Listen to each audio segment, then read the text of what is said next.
Logo Podcast, podcast yang membahas tentang pemerintahan daerah.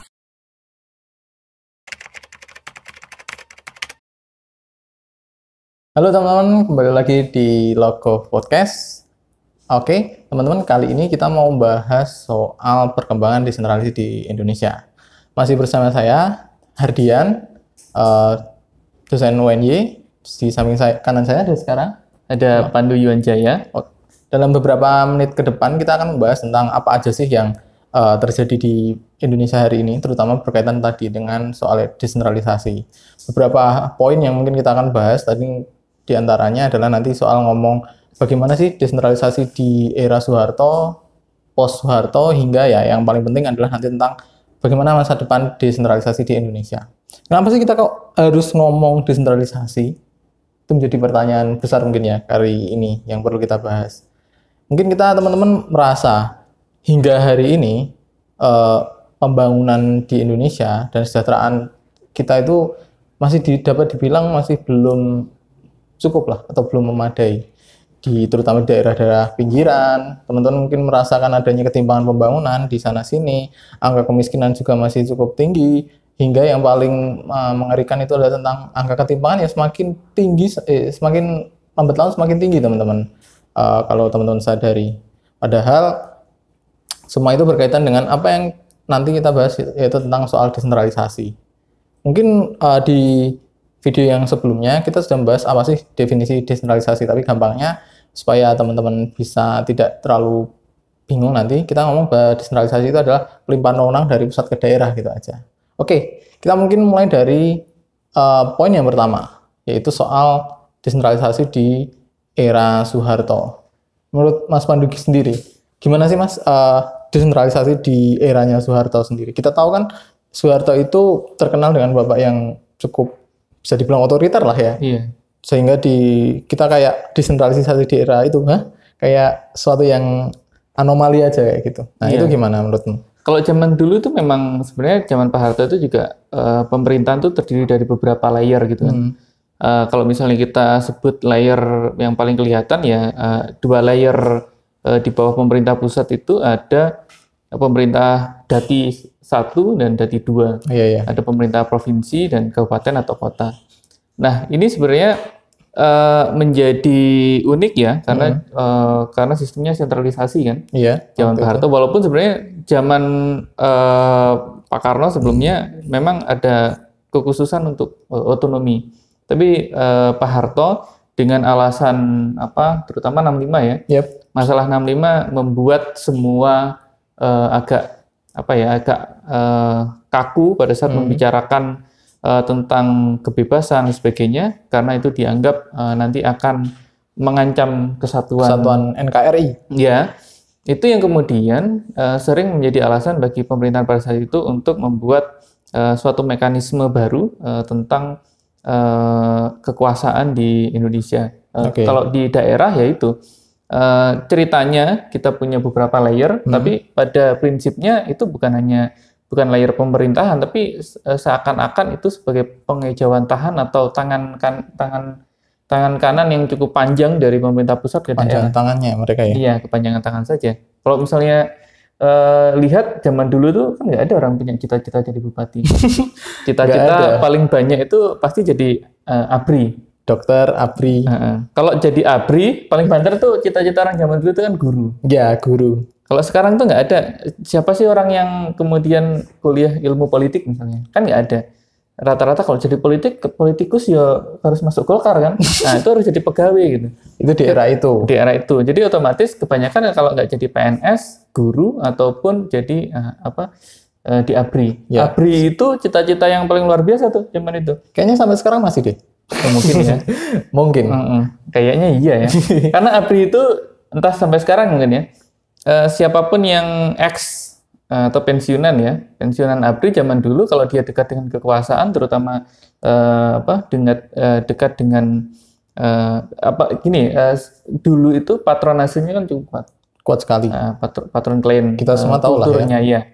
Nah, pada saat terus kemudian di ABRI itu punya berbagai macam, terutama di ABRI ya pada zaman itu, kemudian itu yang kemudian membuat seorang patron. Yep. Mereka punya berbagai macam jenis atau punya berbagai macam pilihan orang-orang kepercayaan.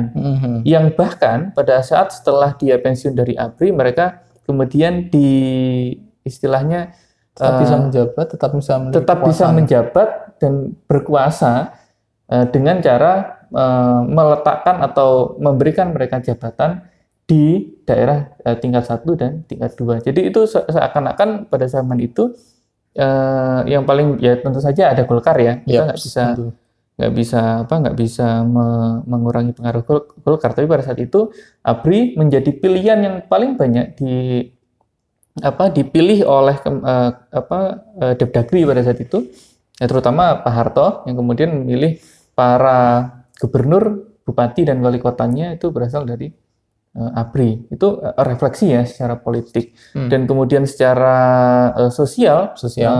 Seperti yang Mas Hardian tadi bilang, sebenarnya kita ini ya pada saat itu sebenarnya ketimpangan kita rendah ya. Hitungannya rendah. Waktu itu kondisinya. Saya beli makan tempe tiap hari, Mas Hardian juga makan tempe di tetangga saya. Misalnya, Mas Hardian tetangga saya. Saya bisa beli sepeda dayung, Mas Hardian juga bisa. Hampir rata lah ya. Hampir rata. Tapi pendapatan per kapita kita pada saat itu tuh paling hanya sekitar, kalau sekarang itu 60 jutaan ya dibagi sekitar 3 sampai 4 kali ya, mungkin pada saat itu mungkin sekitar pendapatan per kapita kita rendah sekali. Jadi istilahnya zaman dulu itu ketimpangannya rendah tapi kemiskinannya merata. Bisa dikatakan semua. Tapi nggak tahu ya, mungkin jangan-jangan gara-gara itu akhirnya semua orang itu merasa bahwa dunia ini adil gitu. Benar nggak? Ya, mungkin sebagian besar orang mengatakan demikian, bisa jadi. Iya, makanya Pak Harto bilang enak zaman kuto kan, karena yang banyak di belakang truk itu. Iya, kita nggak pernah merasa iri gitu dengan tetangga. Kalau sekarang tetangga saya mobilnya bisa gonta-ganti gitu, kan sebagian orang yang gampang iri ya, itu kan wah kalau sudah bisa beli, padahal kan gajinya sama-sama gitu. Nah itu yang mungkin muncul yang kemudian membuat zaman dulu dari sisi politik dan dari sisi sosial itu seakan-akan zaman Pak Harto itu desentralisasinya kok seperti ini gitu, atau bukan desentralisasi ya, memang isinya sentralisasi, semua dipilih oleh Pak Harto dan semua sistem keuangan, sumber daya itu dikelola secara terpusat. Mungkin ada tambahan sedikit di bagian sosial kali ya tadi ya. Sebenarnya sosial, kalau kita ngomong sosial kan nggak bisa lepas sama soal ekonomi ya, karena tadi kita ngomong soal ketimpangan dan lain sebagainya. Di eranya Pak Harto sendiri tentu kita nggak bisa lupa teman-teman, ada suatu peristiwa yang sangat penting di eranya itu, tahun 7 bulan 8 bulan itu, apa itu namanya Mas? Bonanza minyak. Yang ketika harga minyak naik itu kan cukup memberikan banyak kompensasi ya, bisa dibilang kompensasi kepada masyarakat sehingga kita bisa melihat pembangunan di mana-mana. Itu yang biasanya diklaim oleh Pak Harto ya, ini pembangunan, era pembangunan. Nah, itu kita nggak bisa lepas dari hal itu waktu itu. Dan memang mungkin itu memberi banyak efek lah ya, multiplier efek ke banyak masyarakat supaya mereka bisa merasakan ya sedikit senang lah di era itu. Dan APBN kan hampir semua didominasi oleh migas penerimaannya. Jadi seakan-akan PNS zaman dulu itu yang menggaji mereka adalah yang menggaji mereka itu adalah negara. Bukan digaji oleh rakyat yang sekarang kita lakukan. Kalau sekarang kan hampir semua sumber daya APBN itu kan dari pajak. Oke. Jadi otomatis bukan seakan-akan bisa dipastikan bahwa yang menggaji PNS itu adalah kita rakyat semua, rakyat. Kalian makan ciki-ciki dari Indomart pun itu bayar pajak. Terus bahkan kalian kencing di satu konten toilet gitu. Ya, toilet umum itu usahanya juga membayar pajak. Jadi otomatis bagaimanapun gerak kalian itu bayar pajak. Intinya PNS sekarang atau pelayanan publik sekarang diselenggarakan dengan uang dari rakyat. Jadi jangan sombong ya kalau jadi PNS hari ini ya. Dia harus ingat gajinya dari mana dia gitu. Jangan sok-sokan jadi PNS terus kayak di desa, saya ini PNS, kamu itu nggak layak dengan saya. Wah ini ya itu mungkin zaman dulu. Karena itu tadi Mas, migas tinggi harganya, terus kemudian akhirnya seakan-akan mindsetnya. migas kita kan kalau di APBN kan dia paling tinggi. Jadi otomatis seakan-akan Pak Harto itu generous sekali men-share kesejahteraan ke seluruh warga negara. Bahkan mbah saya itu bilang kalau mau pergi ke sawah, itu pupuk itu tersedia di depan rumah. Nah, itu salah satunya juga tadi. Itu saking beliau itu mengistilahkan saking gampangnya pada masa itu untuk mendapatkan pupuk gitu. Ya. Jadi itu zaman Pak Harto mungkin itu ya, walaupun sebelumnya akhirnya harga minyak. Nah, kita ngomong harga minyak tadi. Harga minyak sebagai tulang punggung perekonomian akhirnya down, jatuh, turun. Akhirnya ya udah itu menjadi salah satu titik balik keruntuhan rezim Orde Baru. Yeah. Sehingga era sentralisasi Soeharto bisa dikatakan berakhir di tahun 98, terus berawal reformasi. Nah, oleh karena itu dalam diskusi desentralisasi, reformasi itu memainkan peran sangat vital ya Mas ya? Dalam sejarah perkembangan desentralisasi Indonesia. Dari yang awalnya tadi sebenarnya memang desentralisasi tapi agak semu sentralisasi di era Soeharto, sekarang kita berpindah dengan katanya full desentralisasi di pasca reformasi. Oke, kita masuk kepada tadi babak yang kedua, yaitu soal reformasi yang tadi seperti dibilang sebuah titik krusial ya dalam perkembangan desentralisasi di Indonesia. Nah, kita tahu di era sentralisasinya Soeharto kan rakyat itu jengah lah istilahnya, udah emosi lah ya dengan tekanan yang bertubi-tubi. Akhirnya berbagai macam kondisi menuntut diinginkannya perubahan sistem pemerintahan baru yang awalnya terlalu sentralistis menjadi sekarang desentralisasi. Nah, tapi gimana kira-kira awal-awal desentralisasi di pasca reformasi itu, Mas? Iya, tahun 99 itu awal muncul undang-undang otonomi ya tahun 99. Otonomi. Itu juga salah satu undang-undang yang menjadi cita-cita banyak orang. Jadi bagaimana usaha semua rakyat Indonesia pada saat itu yang kemudian dimanifestasikan dalam satu demo besar, kemudian ada perubahan tatanan kenegaraan, amandemen terjadi beberapa kali, yang itu kemudian membuat otonomi bisa benar-benar berjalan. Walaupun kemudian ada beberapa perubahan ya, ada undang-undang paling pokok ya tentu saja 99, kemudian ada 32 2004, kemudian ada 23 2014. Ada perubahan-perubahan di sela-sela itu. Nah, seiring berjalannya waktu ya tentu saja pos Soeharto desentralisasi itu memang makin digalakkan dengan berbagai macam menurut saya dinamika dan variasi. Tahun 99 kemudian ada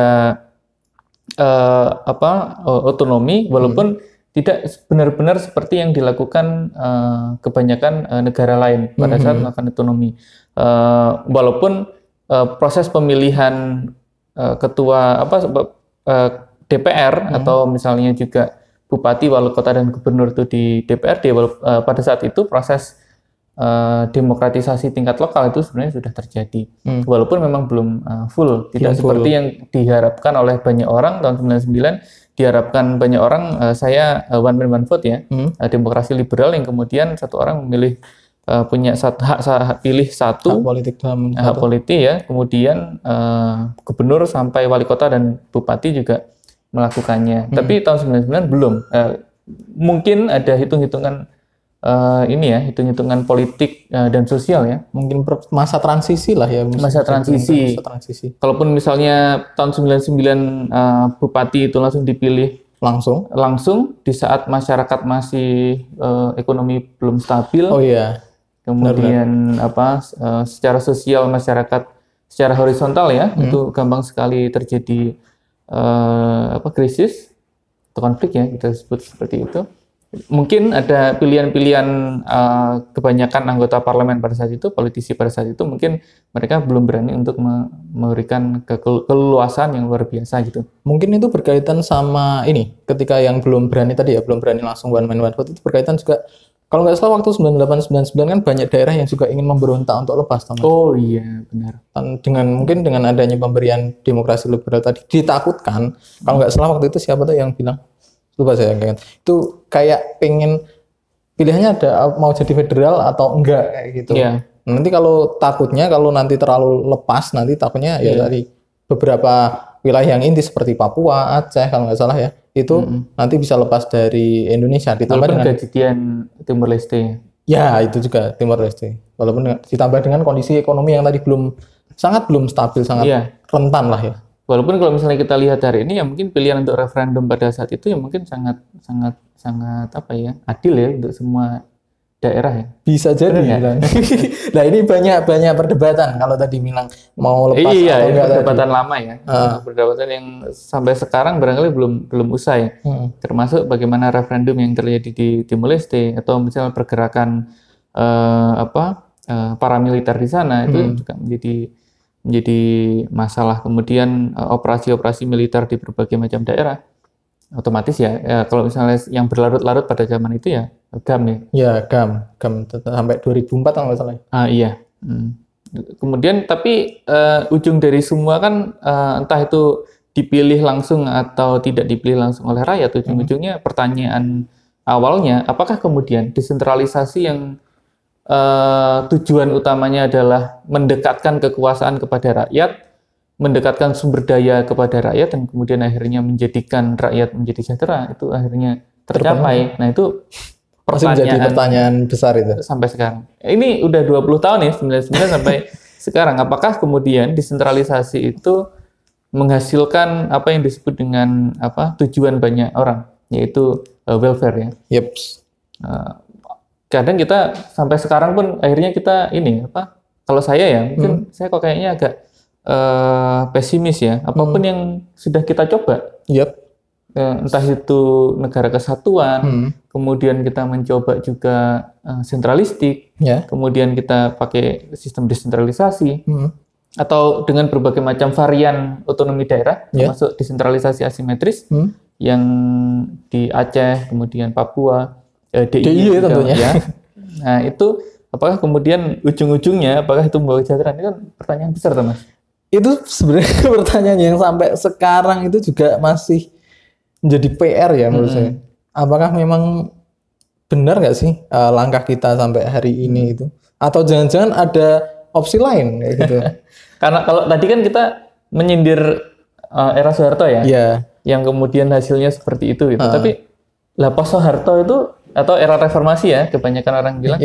Era reformasi apakah sama? Kalau nggak salah Max Lin itu di bukunya Decentralization and Discontent itu kalau nggak salah pernah bilang sih, sebenarnya pasca reformasi itu nggak jauh beda menurutnya Mas. Karena mungkin waktu itu kita yang dilawan itu adalah istilahnya dia menyebutnya sebagai kalau nggak salah kapital di level pusat ya. Tapi pasca desentralisasi dia ngomong bahwa ya kita sekarang nggak melawan yang di pusat, tapi kita melawan yang di daerah, tapi sama aja gitu.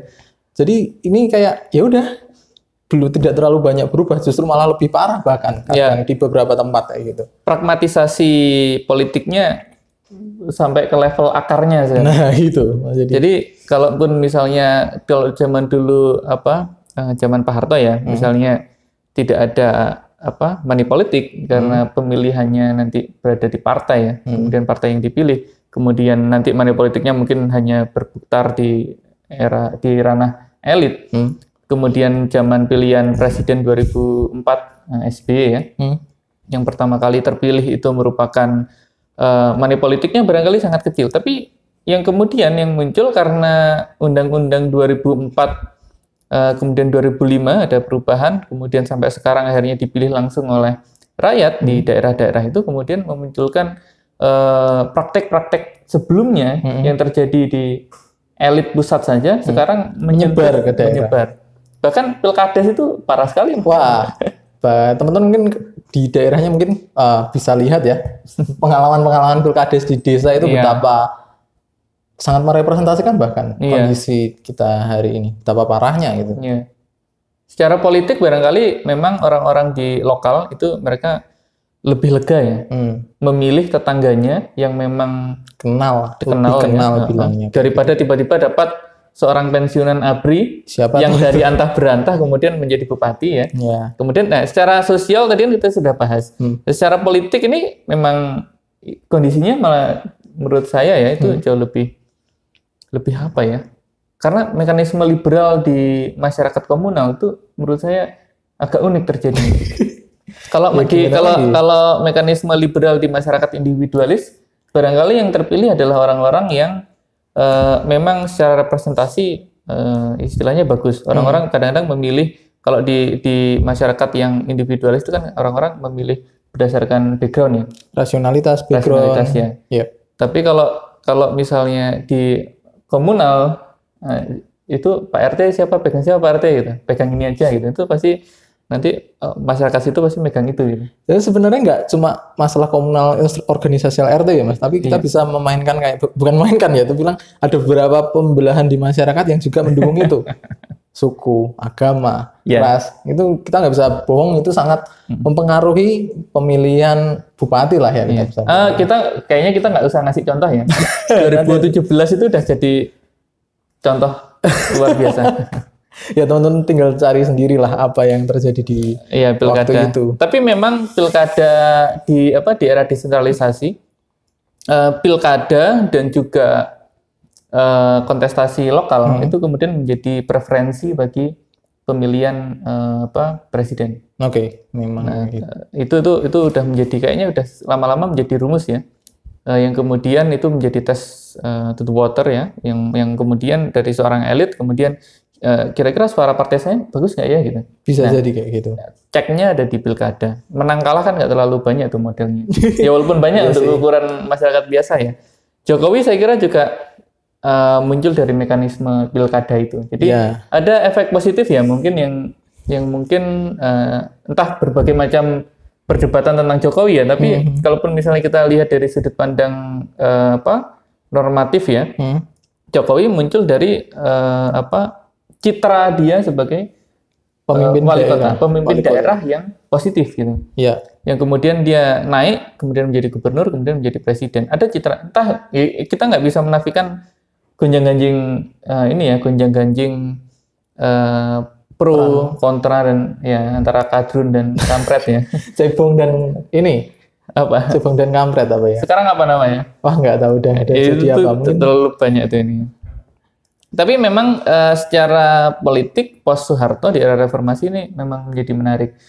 Sekarang apalagi dengan barometer politik itu ada di Jakarta, Anies Baswedan menjadi sosok paling sentral.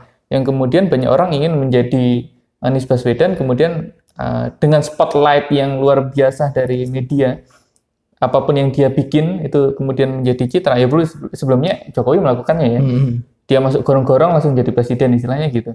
Ya Anies Baswedan dia melakukan apa nih besok nih? Nah, dia tiba-tiba jadi presiden nggak? Nah, kalau misalnya besok Anies Baswedan jadi presiden, nah berarti apa yang dilakukan pilkada pada saat pilkada kemudian dia menjadi pemimpin daerah, sekarang orang banyak yang concern.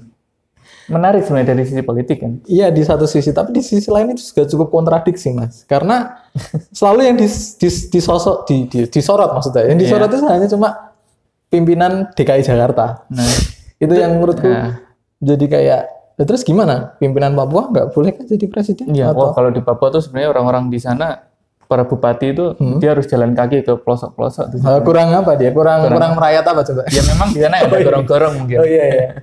Karena nggak ada gorong-gorong ya otomatis mereka nggak kena. Kan yang masuk kamera cuma yang masuk gorong-gorong. Nah itu maksudnya. Yang keluar masuk banjir gitu. Ya itulah. Ya mungkin itu ya jadi kontradiksi dalam praktek desentralisasi hari ini ya secara politik. Pos Soeharto secara politik ternyata cukup menarik ya, walaupun secara sosial ya itu selain masalah sosial ekonomi, masalah konflik horizontal itu terjadi setelah diterapkannya desentralisasi.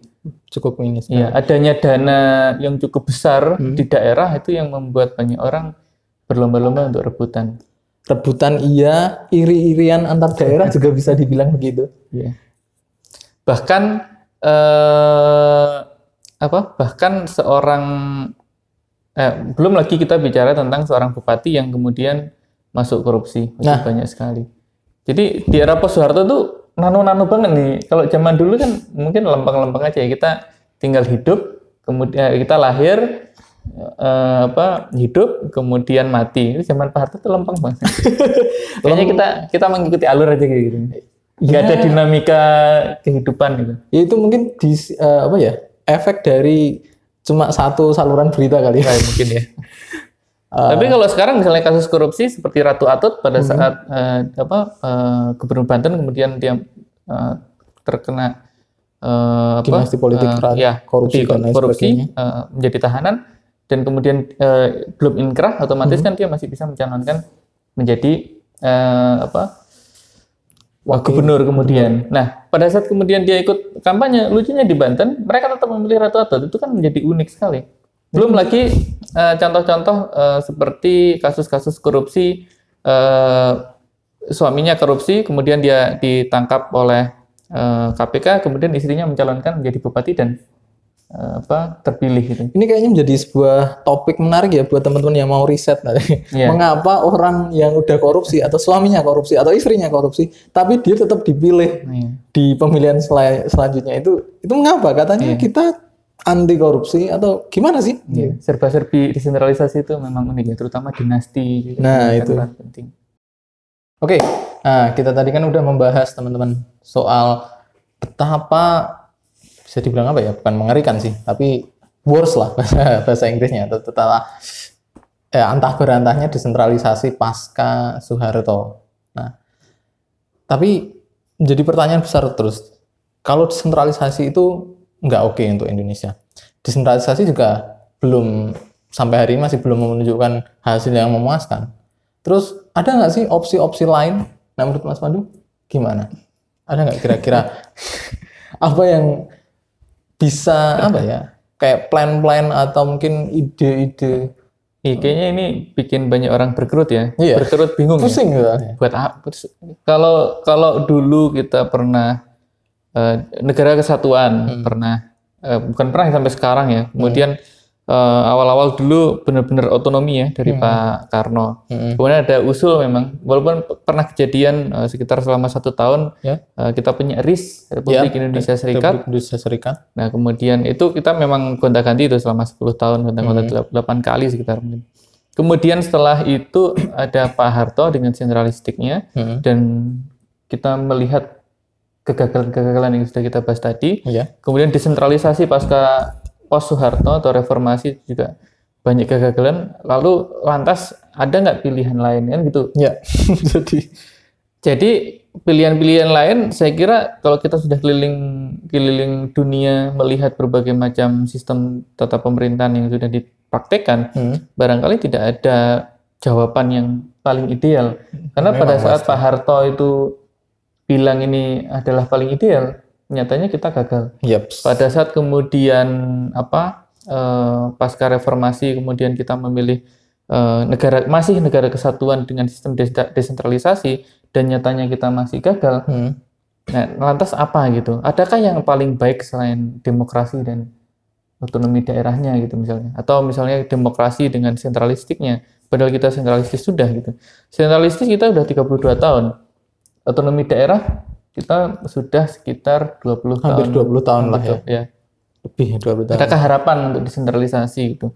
Kalau misalnya teman-teman lihat sedemikian besarnya Indonesia, maka tidak ada pilihan lain selain desentralisasi.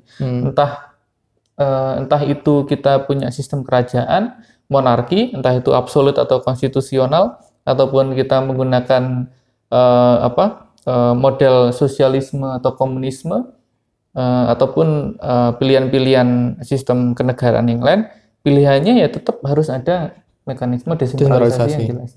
Pemerintah perlu layer gitu. Nggak mungkin seorang raja sesakti-saktinya dia gitu, kalau orang zaman dulu ya. Mungkin nggak dia bisa lihat misalnya pun di tengah besok pindah ke mana? Kaltara. Penajam Pasir ya. Nah, walaupun besok berada di tengah-tengah, kalau misalnya kita lihat pakai garisan itu di peta, mungkin nggak kira-kira kita benar-benar bisa merata gitu. Padahal bicara merata atau nggak merata itu bukan masalah geografis ya. Itu nggak. Washington DC, New York, itu dia ada di belahan yang lain, tidak di belahan yang lain.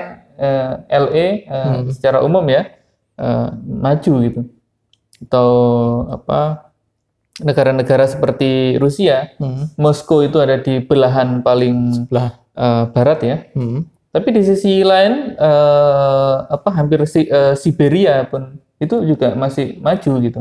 Jadi barangkali bukan tentang desentralisasi itu harus ada atau enggak gitu, tapi pilihan-pilihannya seperti apa sih gitu.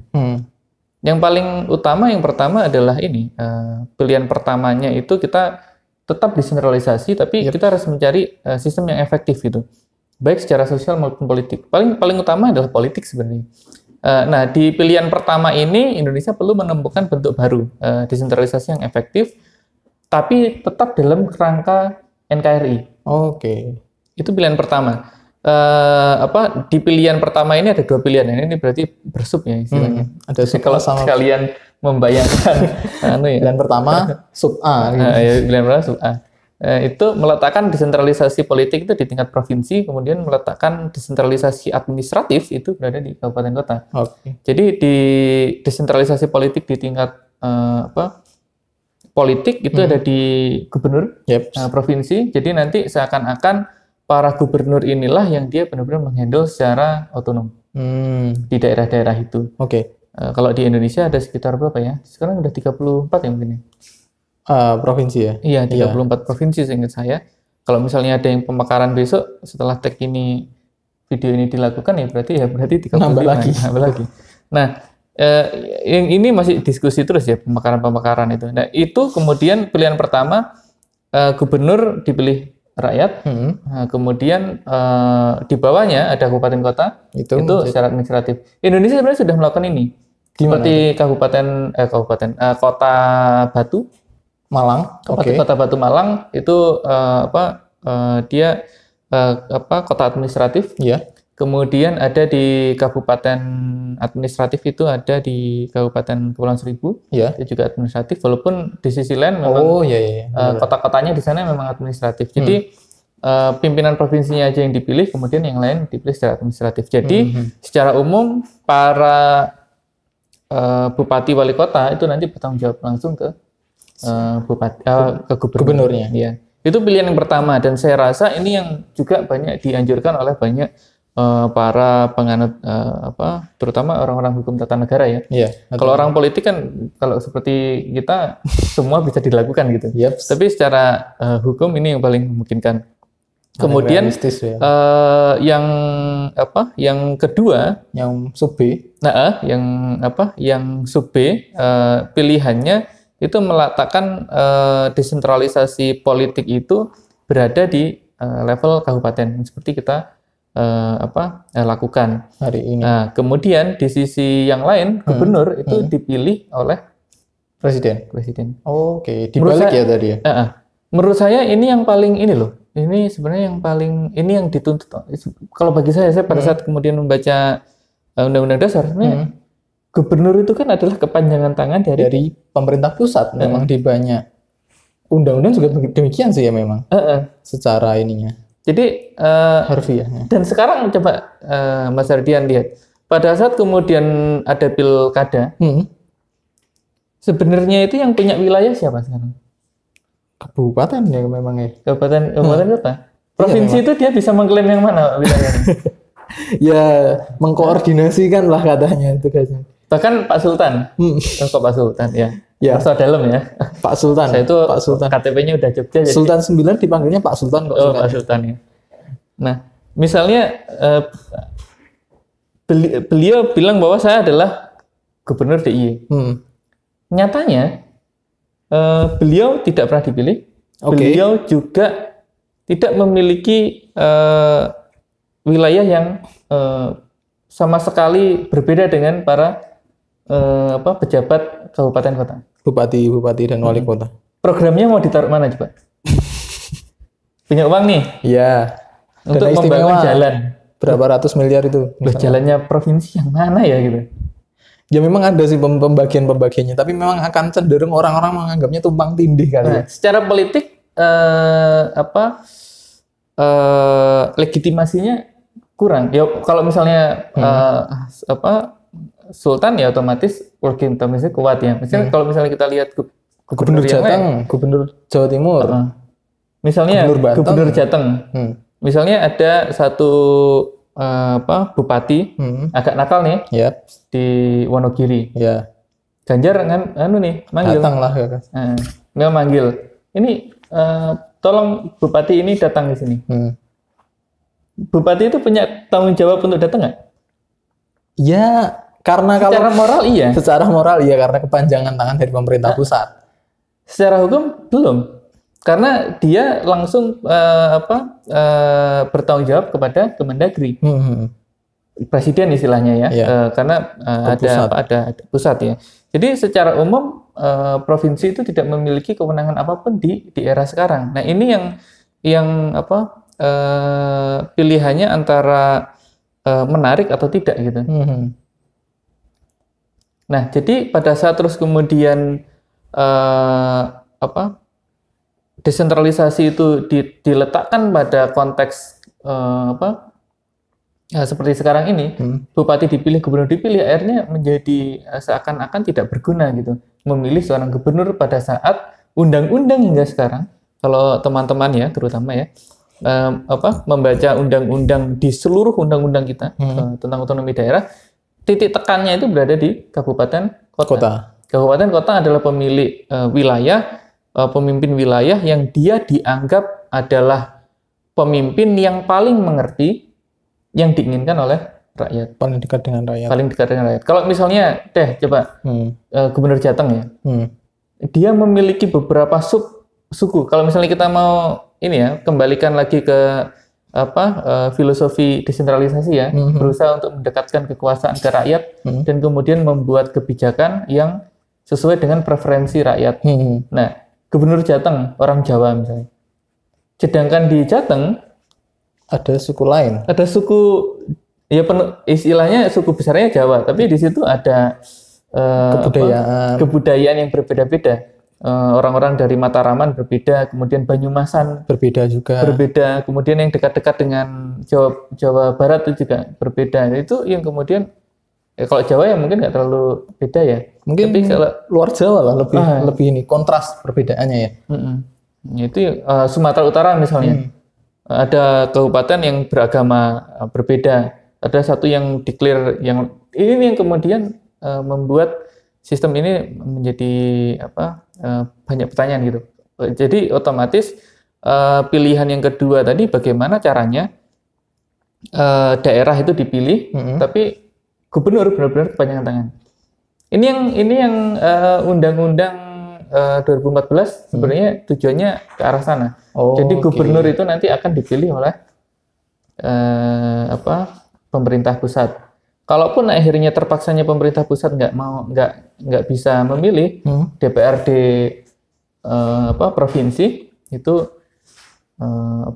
bisa memilih itu. Tapi ini tampaknya pilihan-pilihan. Kalau menurut Mas Adin, misalnya ya dari pilihan pertama saja tadi, sebenarnya memang yang paling menurut saya sih Mas, yang paling realistis bukan realistis ya, tapi memang mungkin agak cocok itu yang memang kedua, yang seperti yang sekarang mungkin yang untuk gubernurnya bisa dianggap nggak usah dipilih kayak gitu.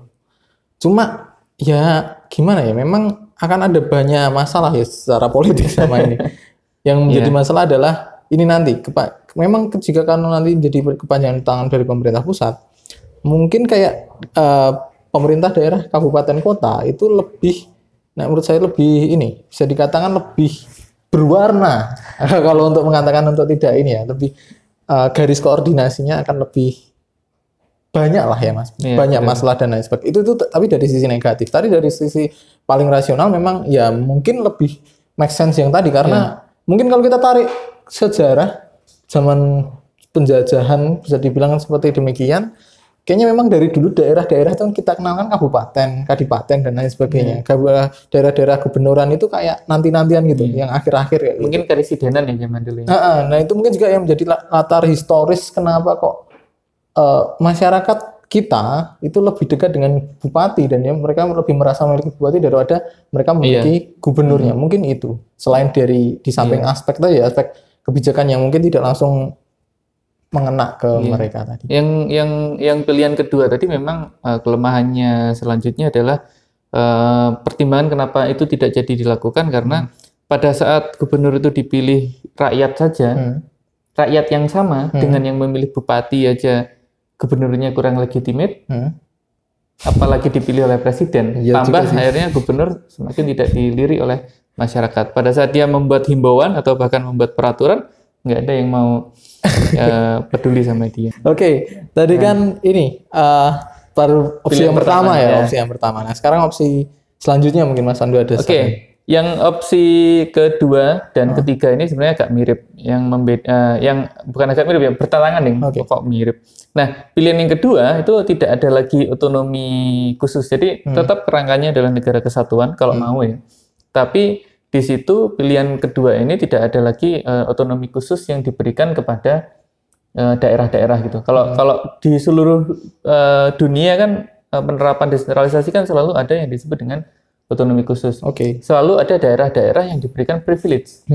Entah itu latar belakangnya karena ketertinggalan, atau butuh kekhususan yang memang perlu diberikan. Kalau di Indonesia, otonomi khusus ini diberikan kepada daerah-daerah, privilege ini diberikan kepada daerah-daerah yang dianggap pembangunannya.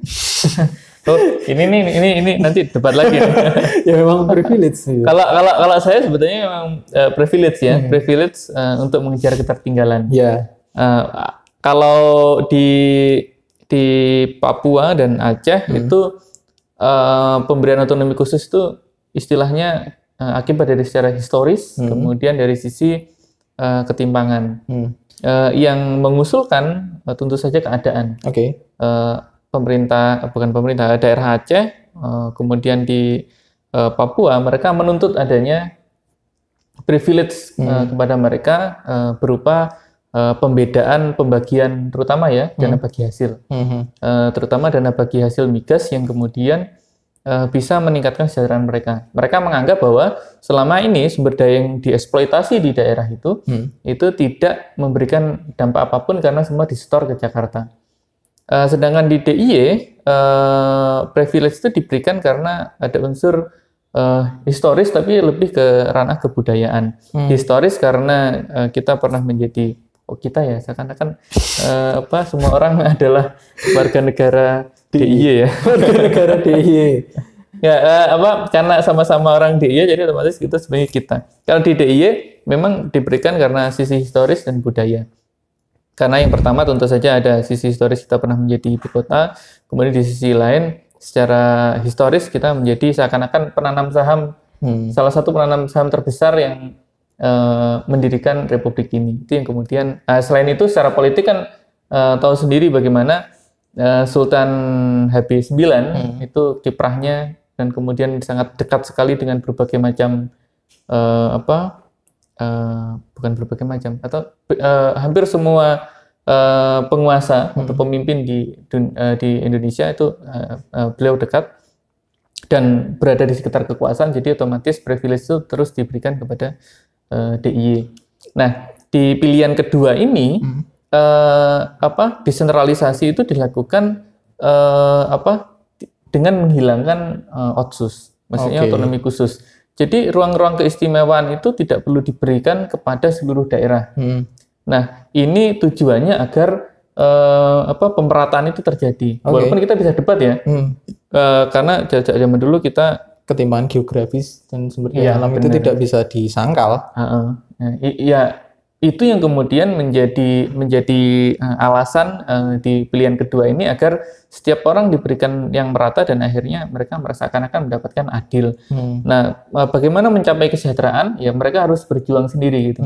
Apabila di NTT minim sumber daya, ya uang yang diberikan ya hanya itu saja. Dan kemudian bagaimana mereka menciptakan kesejahteraan ya harus dipikirkan sendiri. Itu yang kemudian menjadi kelemahan dari sini. Tapi kalau misalnya kita bisa sebut kelebihannya, dengan menghilangkan semua wilayah otsus ya, nah, itu kemudian tidak menjadikan otsus itu menjadi alasan bagi bagi wilayah-wilayah lain untuk meminta privilege yang sama. Nah itu masalahnya otsus, teman-teman tahu sendiri otsus otonomi khusus. Beberapa waktu lalu ketika ada sebuah daerah menjadi otsus itu banyak muncul istilahnya kalau iri teman-teman dari beberapa daerah lain yang mengatakan mereka memiliki nasib yang sama sehingga mereka ingin otsus juga. Nah inilah kecemburuan spasial menurutku ya, kecemburuan spasial antara satu daerah dengan yang lain ya. Bisa dibilang kayak gitu. Karena kok loh dia aja dapat otsus karena mungkin dulu X apa dan lain sebagainya. Saya dulu juga X ini loh, masa nggak dapat otsus. Jadi ini sebenarnya cukup bisa menyelesaikan masalah itu. Masalah kecemburuan beberapa daerah yang ingin juga minta otsus tadi. Memang otsus itu godaan besar ya bagi seorang pemimpin daerah karena dia bisa mendapatkan 90% dari eksploitasi sumber daya alam di wilayahnya. 10% baru disetor ke pusat. Tapi kalau di daerah-daerah yang lain 30% itu masuk ke pusat, 30% masuk di daerah, 70% masuk pusat. Dan 30% yang masuk ke daerah itu pun dibagi provinsi dan 4 daerah lain yang di sekitar kawasan itu. Jadi otomatis dia paling mendapatkan sekitar 8-12% saja. Ini kemudian memberatkan. Daerah-daerah yang seperti ini banyak sekali di Indonesia. Kabupaten-kabupaten penghasil yang kemudian lingkungan dan sosialnya rusak gara-gara eksploitasi sumber daya alam, tapi di sisi lain mereka tidak mendapatkan feedback yang seakan-akan setimpal ya dengan pengorbanan yang mereka berikan gitu. Oke. Nah, itu tadi otsus. Itu yang pilihan kedua. Yang pilihan ketiga yaitu bentuk kekhususan yang akhirnya merupakan sebuah sebutan saja. Jadi jikapun ada pembedaan dari daerah ke daerah yang lain, ini hanya berupa dukungan finansial saja. Tidak ada yang kemudian diberikan sepenuhnya seperti 90%, 10% itu nggak ada. Tapi dikasih insentif saja. Kalau di Indonesia sebenarnya juga ada, namanya DAK. Dana alokasi khusus. Tapi dana alokasi khusus itu kan seakan-akan rebutan ya. Rebutan siapa yang bupati mana yang paling dekat dengan ini mungkin juga trik buat teman-teman yang nonton dan mendengarkan podcast ini. Kalau memilih bupati, kalau sekarang ya dan tidak ada perubahan, otomatis pilih bupati yang paling banyak channel ke pusat. Karena otomatis dana alokasi khususnya itu pasti paling banyak. Itu yang terjadi selama ini. Jadi kalau misalnya milih bupati yang hanya jago kandang, ya udah kamu nggak akan jadi daerah sesuatu yang luar biasa. Kalau yang sekitar sini ada apa ya? Jangan. Ya inilah dekat yang dekat Prambanan tuh juga ada. Ya situlah ya, daerah-daerah situ ya. Situ pokoknya. Pokoknya sekitar DIY itu banyak kabupaten seperti itu. Jadi para bupati yang jago kandang yang bahkan channel pusat mungkin teleponnya aja nggak punya. Tapi dengan demikian dia sangat menguasai daerah itu loh, bisa jadi. Di satu sisi yang lain itu dia sangat menjadi kayak jago kandang yang tidak terkalahkan. Nah, benar-benar. Bertahun-tahun, berdekade-dekade bahkan. Nah, di pilihan ketiga ini berbeda dengan yang sudah diperhatikan di Indonesia. Di Indonesia otonomi khusus itu diberikan hanya 20 sampai 25 tahun. Tapi kalau di pilihan ketiga ini pembedaan atau perlakuan khusus itu hanya diberikan maksimal 10 tahun. Jadi otomatis setelah 10 tahun nanti akan dievaluasi apakah dengan pemberian dukungan finansial itu bisa meningkatkan kesejahteraan atau tidak.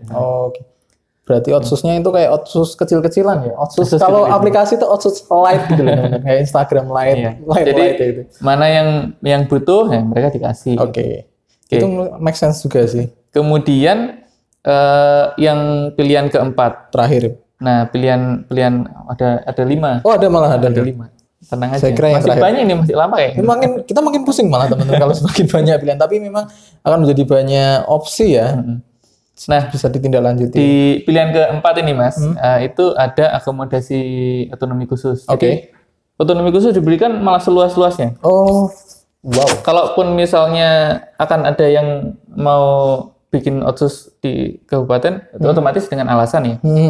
Misalnya kayak Bali, otonomi khusus dengan privilege bagi hasil pendapatan pariwisata misalnya, PPH misalnya, di sana benar-benar di negara nggak mau ambil misalnya, kemudian pajak-pajak usaha yang ada di sana mereka tidak ambil misalnya, restoran, hotel dan pemerintah daerah otomatis hampir semua izin usahanya berada di daerah gitu. Misalnya seperti itu, otomatis kan sumber pendapatannya paling besar. Kalau sekarang itu Badung yang punya Kute itu, mereka hampir 50% APBD-nya itu sudah dikelola secara mandiri.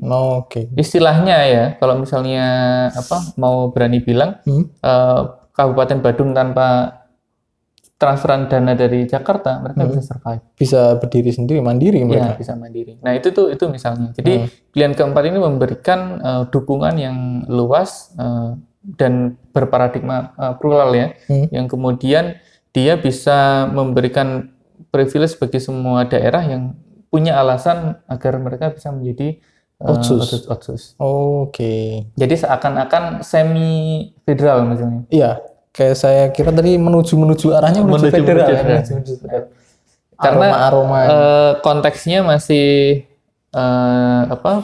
negara kesatuan atau bahkan monarki misalnya. Tapi layarnya masih banyak dan diberikan privilege.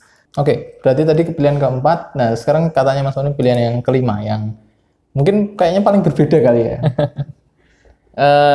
Iya, mungkin pilihan berbeda ya. Ini perlu bekerja keras bagi seluruh elemen masyarakat kalau ingin mewujudkannya gitu. Ini pilihan yang paling disukai oleh para penganjur yang suka Bung Hatta ya. Ini dulu kita pernah bikin namanya Republik Indonesia Serikat. Nah, pilihan kelima itu ada hubungannya dengan itu, yaitu menjadikan Indonesia sebagai negara federal. Nah, kita masih menggunakan prinsip-prinsip desentralisasi, tapi jauh lebih luas lagi sampai ke ranah hukum ya. Nah, di konsep negara federal itu nanti tata kelolanya juga seperti negara-negara yang sudah mempraktekkan negara federal. Nah, yang paling besar, negara federal yang besar ya tentu saja ada Amerika Serikat ya. Kemudian yang lain-lain saya kira ya hampir semua sudah melakukan gitu. Malaysia tadi ya. Ya walaupun Amerika yang paling kelihatan ya. Nah, sama seperti di Amerika memberikan privilege bagi seluruh wilayah. Walaupun tapi kalau misalnya kita lihat dari historis memang nggak sama ya. Kalau Amerika kan memang masing-masing negara bagian itu berasal dari negara yang berbeda-beda. Terus kemudian mereka berperang, kemudian bersatu. Nah, kalau di Indonesia kita agak unik nih karena berbeda. Katanya senasib sepenanggungan. Senasib sepenanggungan. Ya walaupun kalau misalnya kita lihat dijajah. Kalau misalnya kita lihat blok-blok negara kerajaan zaman dulu ya kita sebenarnya hampir mirip sih ya. Mirip ya. Kita saling berperang kemudian bersatu. Nah, di konsep negara federal ini prinsip-prinsip tadi desentralisasi itu tetap dijalankan, tapi seperti misalnya urusan-urusan internasional seperti urusan luar negeri, kemudian moneter, pertahanan, kemudian keamanan itu masih berada di wilayah pemerintah nasional pusat ya. Itu nggak bisa nggak bisa kemudian ditawar-tawar karena tidak mungkin satu negara bagian yang lain negara bagian satu kemudian dia menjalin hubungan luar negeri tanpa sepengetahuan pemerintah pusat. Jadi ada pemerintah federal yang kemudian tetap menaungi keseluruhan negara bagian dan mereka berhak untuk menganulir keputusan-keputusan hukum yang kemudian diterapkan di negara-negara bagian. Sebenarnya di Indonesia itu cikal bakalnya bisa. Kalau teman-teman lihat di Aceh sekarang, privilege yang mereka berikan itu terhadap DPR. DPR Aceh bisa membuat konun pemerintah daerah, peraturan daerah yang erat kaitannya dengan syariat Islam. Nah, menurut saya embrio-embrio itu bisa dilakukan. Di Papua kita punya MRP, Majelis Rakyat Papua, yang kemudian dia menjadi pertimbangan selain DPR. Jadi di Papua itu seakan-akan ada dua kamar tuh. Ada DPRD, ada Majelis Rakyat Papua ya. Majelis Rakyat Papua. Jadi bikameral tapi ada di daerah. Jadi itu juga unik. Nah, kalau di Aceh konon itu kemudian bisa menjadi undang-undang dengan berbau syariat ya yang kemudian bisa diterapkan oleh pemerintah daerah dan itu sangat berbeda sekali dengan apa yang diterapkan oleh pemerintah daerah yang lain di Indonesia. Kalau pemerintah daerah yang lain ratifikasi dari undang-undang itu tidak berhenti antara wali kota, bupati dengan DPRD, tapi Kemendagri berhak untuk dengan cepat untuk membatalkan perda itu. Berbeda dengan konon yang kemudian menjadi privilege bagi masyarakat Aceh agar hidup jauh lebih menurut prinsip mereka. Ini menurut saya menarik. Ya walaupun saya nggak tahu ya mungkin di antara orang-orang yang mendengar ide Indonesia negara federal ini tiba-tiba langsung kepikiran, wah jangan-jangan saya pindah ke satu provinsi yang kemudian bisa melegalkan ganja bareng-bareng gitu misalnya. kayak di nggak sejauh itu juga. Nggak sejauh itu. Maksudnya teman-teman jangan berpikiran yang sejauh itu. Maksudnya sampai kemudian membuat tata hukum sendiri, enggak. Nah, di konteks negara federal itu masing-masing negara bagian itu diberikan privilege seluas-luasnya, bukan privilege, mungkin memang pelimpahan kewenangan seluas-luasnya untuk mengelola daerahnya sendiri. Baik itu sistem perpajakan, kemudian tata kelola eksploitasi sumber daya alam. Jadi otomatis daerah yang kaya otomatis dia pasti akan kaya. Daerah yang kemudian dia bisa memanfaatkan sumber daya alamnya, dia pasti akan sejahtera. Nah, bagaimana kemudian pertanyaan berikutnya, apakah mungkin daerah-daerah itu kemudian akan jangan-jangan nanti satu daerah kaya, satu daerah enggak gitu. Ketimpangan antar daerah ya? Nanti bahaya gitu. Nah, kalau teman-teman lihat di negara seperti Amerika, barangkali itu terjadi. Yeah. Tapi di sisi yang lain, setelah sekian tahun berjalan, di antara mereka itu selalu ada kompetisi, Mas. Oke. Jadi kalau misalnya, kalau sekarang kan ada kompetisi ya, walaupun citranya kerjasama. Tapi kalau kalian lihat Ridwan Kamil, Ganjar dan Anies Baswedan, sebenarnya ada kompetisi antar daerah untuk unggul kayak gitu. Khofifah Indar Parawansa gitu. Jadi 4 orang pemilik provinsi, 4 gubernur pemilik konstituen pemilu terbesar, mereka berkompetisi untuk mendapatkan citra yang paling bagus. Di daerah dengan sistem federal, kondisi ini jauh lebih bisa dieksploitasi. Maksudnya adalah daerah misalnya seperti di Jawa Timur.